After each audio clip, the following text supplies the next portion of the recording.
কবর প্রতিদিন ডাক দিয়ে বলে আনা বাইতুদ দুধ। প্রত্যেকের কবর প্রত্যেককে ডেকে বলে, ও আল্লাহর বান্দা, জানো আমি পোকামাকড়ের ঘর, পোকামাকড়ের ঘর।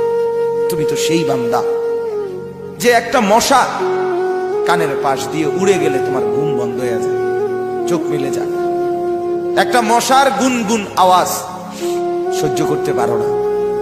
একবার কয়েল, একবার অ্যারোসোল, একবার মশারি, এরপরেও তুমি চাও যে একটা মশাও যেন আমার কানের কাছে গুনগুন না করে। তো 5 ঘন্টার ঘুমের জন্য, 6 ঘন্টার ঘুমের জন্য বান্দা এই যত্ন নিলা, অনন্তকাল কিংবা বছরের পর বছর কবরের যে ঘুম দিবা, পড়ে থাকবা সেই ঘরে, পোকা মাকড়ের ঘর, সেই ঘরে তুমি ঘুমাইবা কেমনে, থাকবা? আমার বাপ, আমি থাকবো কিভাবে? আমি থাকবো কিভাবে বলে? ভাবেন, আমিও ভাবি, আপনিও ভাবেন।